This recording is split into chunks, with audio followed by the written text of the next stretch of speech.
Inay nga mag-focus lang sa tinguha nga makapasar lang sa pasulit, mas gipadak-an ni Bryce Victor D ang iyang tumo nga malakip sa talaan sa top 10 sa Chemical Engineering Licensure Exam 2022.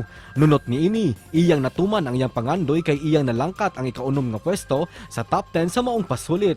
Si Engineer Bryce kinsa produkto sa University of San Carlos nakakuha og passing rate nga 85.10%.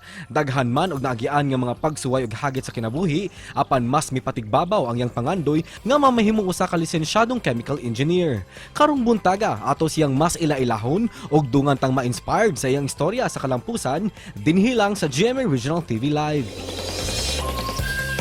Atong ibida karon ng istorya sa kalampusan ni ining nag-top 6 sa Chemical Engineering Licensure Exam 2022. Let's all meet Engineer Bryce Victor D.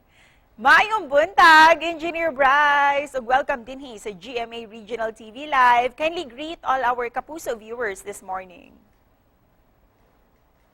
Mayong buntag, maupay nga aga, mga kapuso. Mayong buntag sa Misasin. Yes, good morning, Bryce. Una sa tanan, congratulations for topping the 6th place sa Chemical Engineering Licensure Exam. Unsa man to'y reaction nimo when you found out nga nag-top ka? Ang first, yun ako nga nahibawan kay Katujod nga nakapasar lang ko. And later na ako nakaibaw kay gitawagan mo ko sa akong tita kay nag-atang man sila sa results. Moto, di pa rin ako nga nakapasar ko, niya moto, na-shock na lang ko nga nag-top dahil ko kagingnan ko sa akong classmate. Pero let's go back during the exam. Para kanimo, unsa jud tong pinaka-struggling part of it? Ang pinaka-nalisdan jud na ako kay ang day 2 sa exam, kay mo man ang major jud, CHE principles. Yan dito ko after day 2 jud mo to akong na-feel kay down jud kay ko ato kay nalisadan jud ko. Bryce, doon na ba kay mga practices susama sa mga nag-top nga ilahang gibuhat before taking the exam? Doon na ba kay mga ritual or routine nga kailangan jud imong buhaton? Nakuha na sa damo gikan sa katong previous po nga nag-take. Nga mo to nga nagsimala sila, nga nag-visit sila churches. Nga koyo na po sa among study group. Yeah. Mo to ang kanang toto galing nga mag-grad mag-grad og under yung magbutang og piso sa socks. Yung mo to kung ibuhat na katadan, masay mawala eh buhaton. Tinuod, mausad. Total gibuhat naman nimo tanan, gitun-an na nimo and everything, di ba? So, wala jud mawa. O kining imuhang bag-ong kalampusan para kang kinsa nimo ni gihalad, Bryce. Kung daghan kay kung dapat pasalamatan jud kay mutuod jud ko anang proverb galing nga, it takes a village to raise a child. Pero nagdako magod ko mo to sayo na wala akong papa, so kinahanglan mo work, niya walay work ako mama ato, so kinahanglan siya mo work. And nahabilin ko sa so good pa man ko before nag-elementary. And dito ko nagdako niya, gibilin ako sa akong mga tiya, mga silingan. So mo to, dako jud kay pasalamat nila ato niya. Pag high school po, kaya pa puyo may sa balay nilang Ate Dory, niya, mo to, thankful kay ko nga, nakahuman ko high school, niya.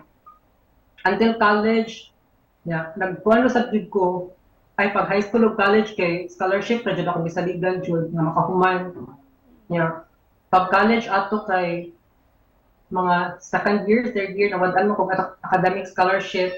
So mo to nangita ko og kanang alain nga scholarship para makatiwas kog eskwela. Busa, Bryce, para kanimo, what was the biggest lesson nga imuhang nakatunan? Ang lesson jud nga ako ma-share jud kay kanang always be grateful jud sa kanang imong madawat kay and kanang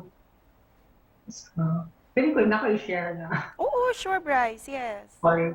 Kay pag college magod, kanang nag-struggle jud ko, kanang dili lang kanang financially kundi sa kanang academically po.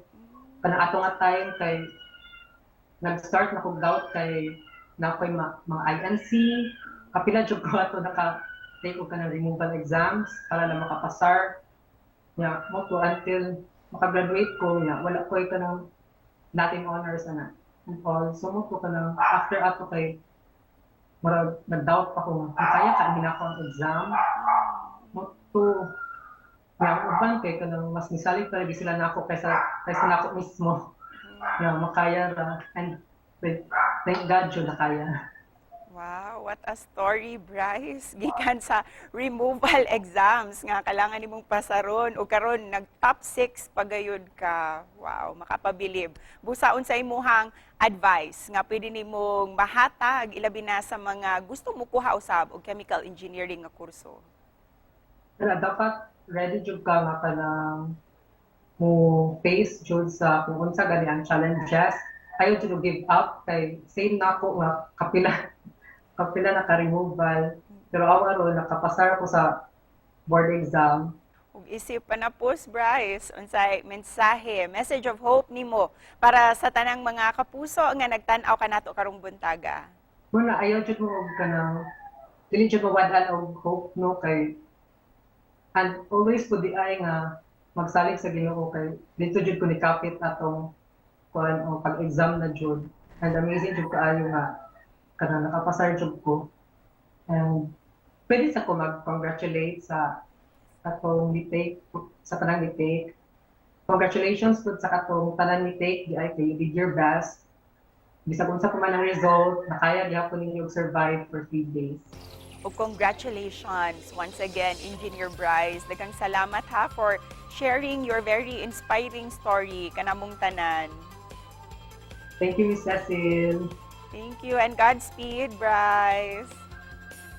Adlasad.